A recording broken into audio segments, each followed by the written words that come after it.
The Indians dealt Corey Kluber for Delino DeShields and the hard-throwing pitching prospect Emanuel Clase, which it's still digesting here. I mean, you look at DeShields, a career 246 hitter who has had his ups and his downs over the course of his 5-year career. He'll bring some speed to the table. He'll bring, one home run about every 6 or 7 years to the Indians as well. That's always nice to have. Emanuel Clase, number 28 prospect in the Rangers organization when he made his MLB debut last season in August. Now, you look, August, September, only 2 months.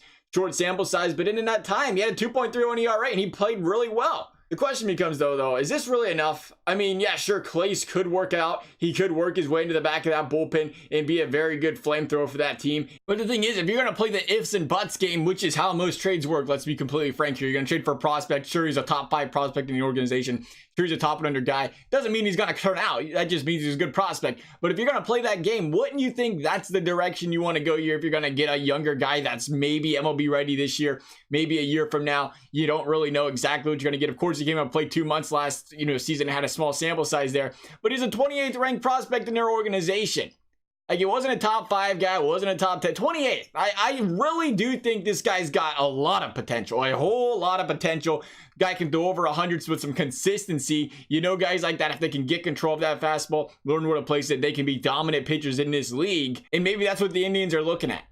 I mean, it's easy for everybody else to say us, personally be like, oh, well, we could have gotten a lot better than that.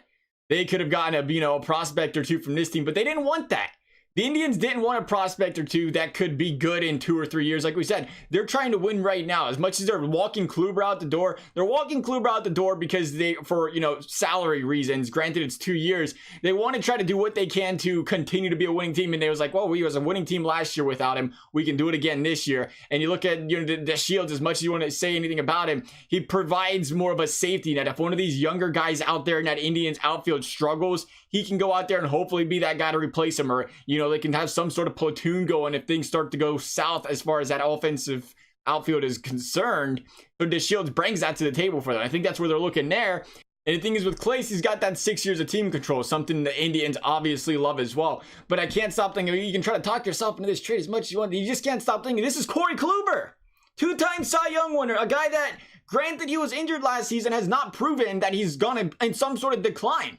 He's still a great pitcher. You have him for 2 more years. You're talking about a team that still wants to win now. Nobody's going to help you win now more than Corey Kluber is, but they have to walk him out the door due to, again, they're worried about the salary of him. I don't know. They're in a tough spot because of that. If it was a team trying to sell Kluber and they was not planning on making playoffs, it's easier then. It's easier to say, wow, this was a terrible trade. But when it's a team that's trying to get pieces back that can win right now, that's when things get difficult. The only time that really seems to work is when you find 2 playoff teams that, one's got a surplus in one area and they can afford to let, a player or 2 go there in exchange to, build up, in this case, what would be their pitching staff. So it's a tough battle for the Indians in that aspect in general there. For that reason, it's really tough to say, like, who would have done better than that. You can talk all you want about these great prospects. If that's not what the Indians want, that's not what the Indians want. I do think if there's one thing you look at as an Indians fan, though, you say that oblique injury. For a pitcher, an oblique injury can be an extraordinary injury that just lingers and lingers and lingers. As minor as it sounds, it's one of those injuries that linger.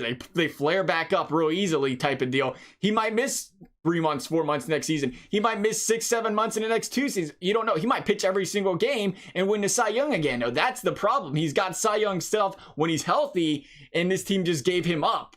A team with playoff aspirations. And I guess, you got to play that, again, you play that budget game is what they're trying to do here. But I don't know. I just feel like you could have got more than the 28th prospect at the end of the day. That's my problem. I'm putting a number on it, though. They're not putting a number on it. They're looking at this guy from a talent perspective, and when they say, we think this guy's going to be good. And for that case, I hope it works out. I hope it works out for the Rangers. I hope this works out for the Indians. We won't know. Time will tell.